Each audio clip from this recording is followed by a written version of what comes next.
family, what's up? Talk to me, man. It's your boy Trev CN, and this is my first video, man. It feels crazy. This is my first YouTube video. I'm actually fresh off work right now. Like, I just did a 12-hour shift, and I didn't even go to sleep yet, but I just felt like the right time to make the video.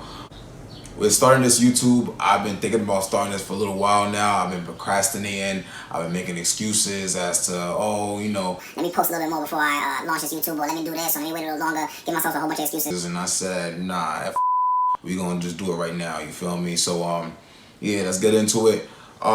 Real quick, this video is being shot in June 2020, correct? There's a lot of stuff going on. 2020 has been a hell of a year for all of us. We have the pandemic that's been going on in the US at least since February.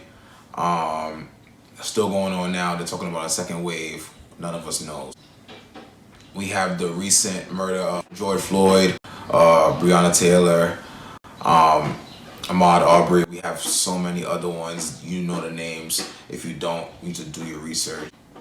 So basically, I say this to say that there's a lot of negativity in the air, a lot of negativity going on in the world, and you can make an excuse and just not do anything about it and let the negativity consume you, or you could turn negative into a positive.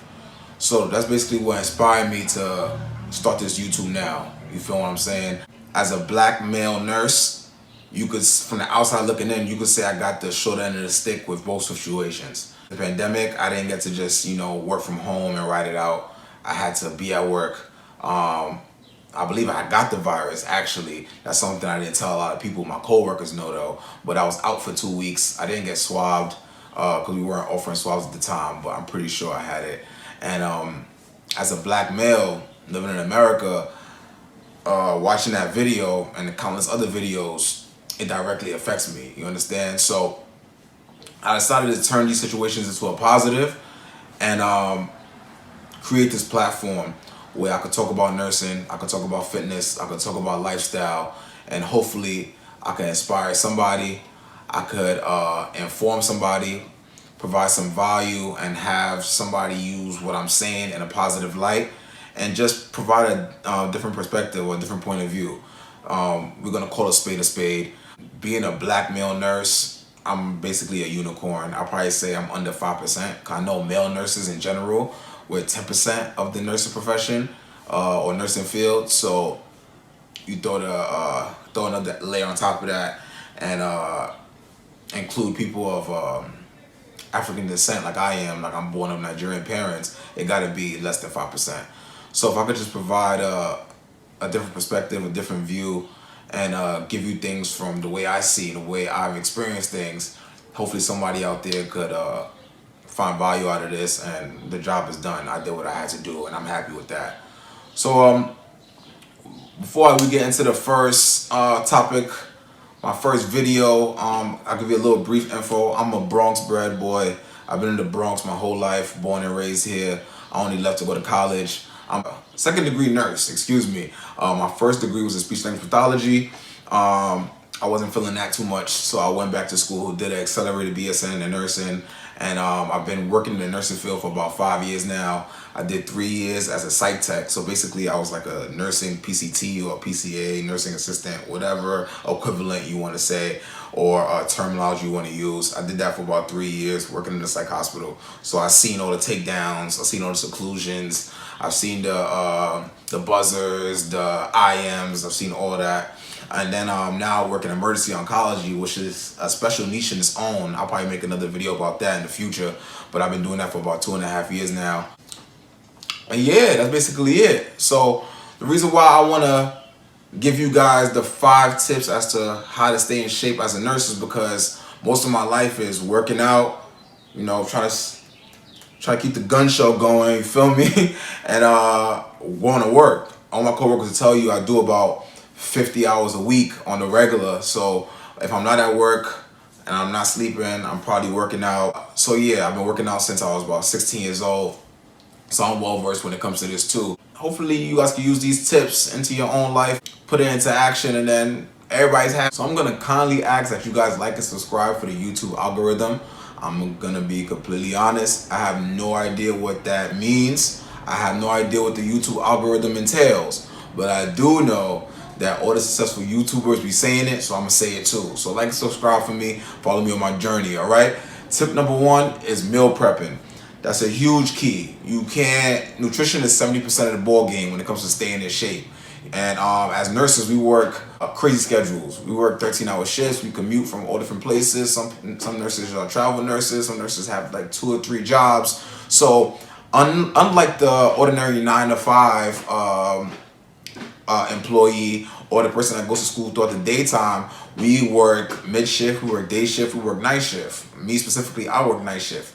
So when you work in these long hours and you're working on a job that's like physically taxing, like nursing is, it's kind of hard to be able to make nutritious meals between shifts. So if you're working 4 days in a row, the chances that you're going to be able to come home and cook a good meal and prep it for your next shift, when like you probably, let's say you had a bad night and you got your ass kicked, you got slammed, and you left work late already because you were charting, and then you got to come back home, sleep, shower, all that good stuff, and then make a meal, the chances of that is very, very slim.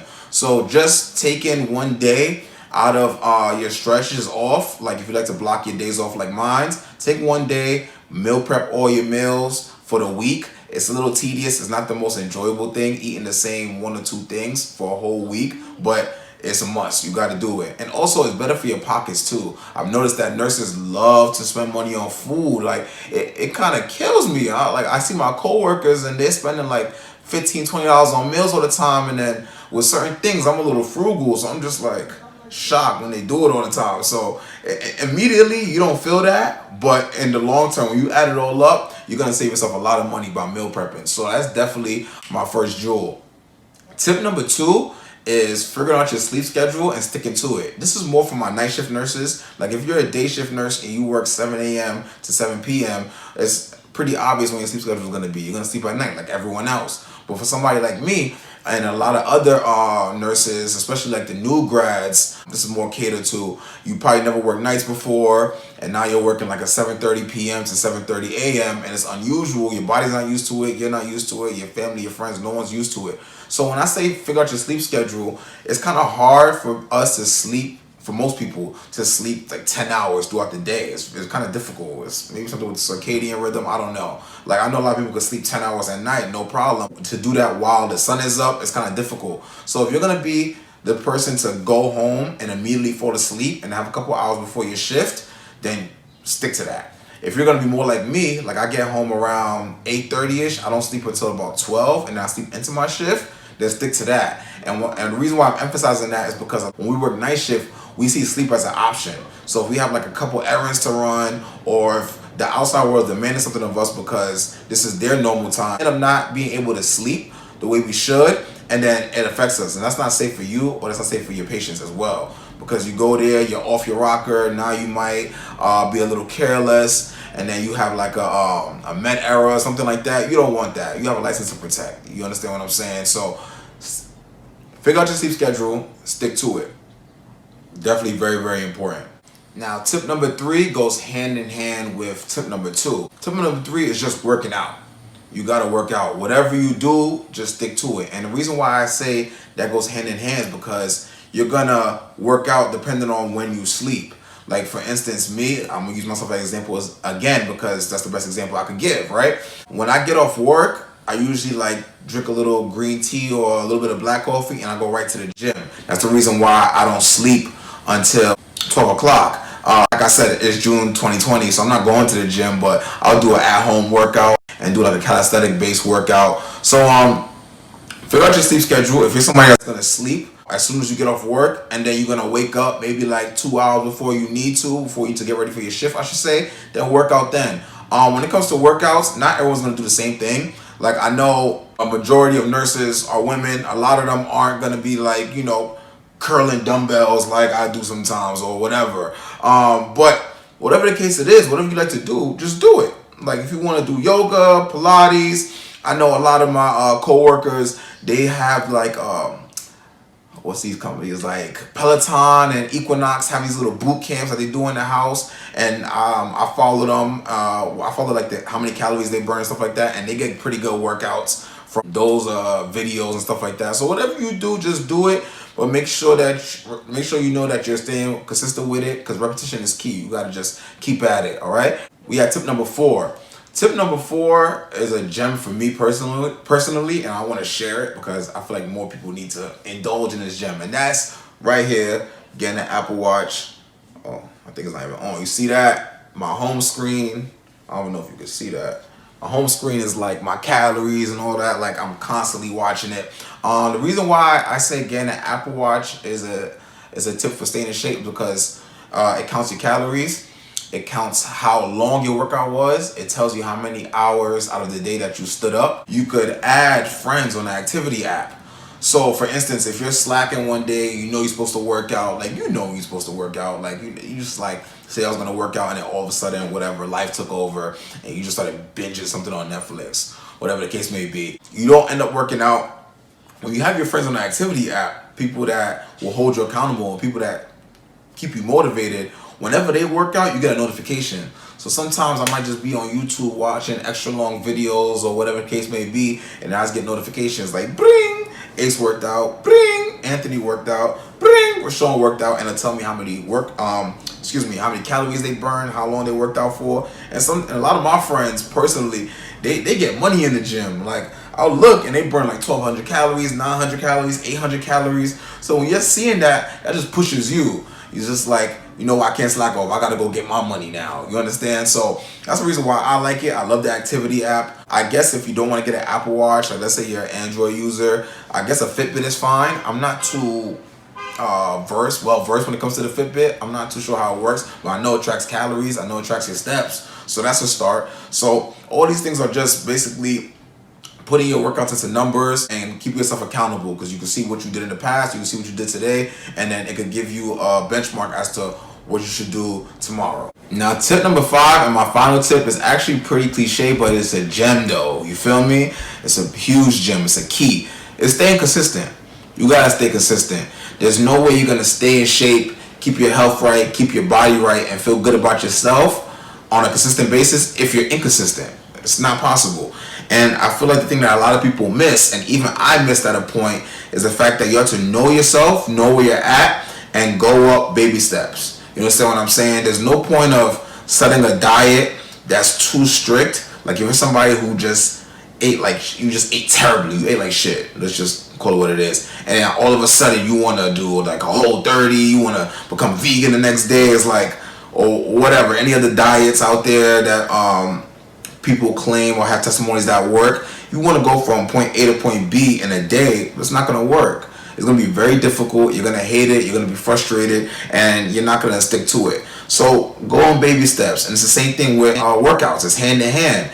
You don't want to, if you're somebody that's a beginner, you don't want to just go out there and just try to do advanced workouts, because one, you're going to fail all the time, and then you're going to get discouraged. And at the end of the day, we're human beings. We have emotions. Like if you're constantly discouraged, you're not going to want to do it. So just take baby steps, work your way up, and then eventually you get where you need to be. Find friends that'll get on this journey with you. You understand? Like you have a friend or two or some coworkers that they're trying to do the same thing you're doing.